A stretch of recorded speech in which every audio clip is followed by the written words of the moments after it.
perkenalkan, nama saya Basordianto. Pada kesempatan kali ini, saya akan menjelaskan beberapa poin tentang schedule atau penjadwalan proses, di mana definisi dari penjadwalan proses yaitu pengaturan waktu dari suatu kegiatan operasi yang mencangkup kegiatan mengalokasikan fasilitas, peralatan, dan tenaga kerja, dan menentukan urutan pelaksanaan bagi suatu kegiatan operasi dalam rangka meminimalkan waktu proses serta waktu tunggu pelanggan dan tingkat persediaan serta penggunaan yang efisien terhadap peralatan dan tenaga kerja. Pada poin berikutnya itu tipe-tipe dari penjadwalan ini. Itu terdapat 3, itu penjadwalan pendek, menengah, dan jangka panjang. Pada penjadwalan jangka pendek, penjadwalan ini digunakan atau dijalankan setiap terjadi pengalihan proses untuk memilih proses berikutnya yang harus dijalankan. Nah, yang kedua itu penjadwalan jangka menengah. Pada jangka menengah ini itu menengani khususnya pada proses-proses swapping atau proses-proses yang mempunyai kepentingan kecil saat itu sebagai proses yang tertunda. Tetapi begitu kondisi yang membuatnya tertunda hilang dari proses tersebut, maka proses tersebut akan kembali dimasukkan di memori utama dan ready serta mengendalikan transisi dari suspend ready atau proses-proses swapping. Ketiga yaitu penjadwalan jangka panjang.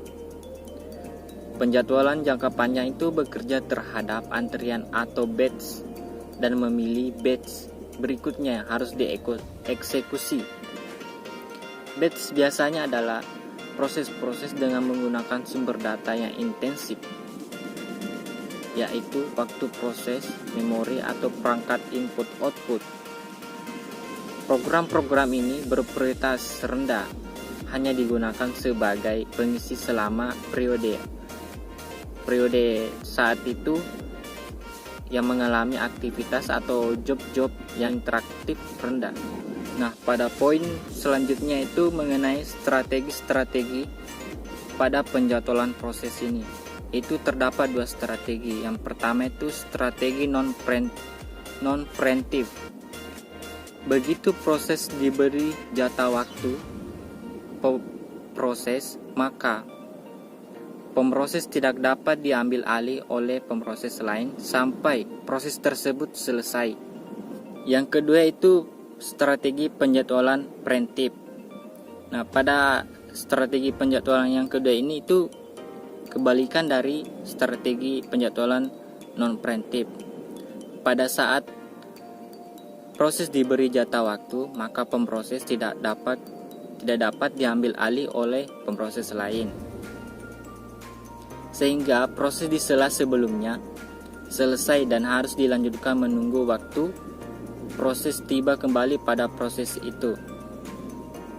Di mana pada penjadwalan ini berguna pada sistem di mana proses-proses yang mendapat perhatian tanggapan pemroses secara cepat. Nah, mungkin pada kesempatan ini itu saja yang dapat saya sampaikan. Wassalamualaikum warahmatullahi wabarakatuh.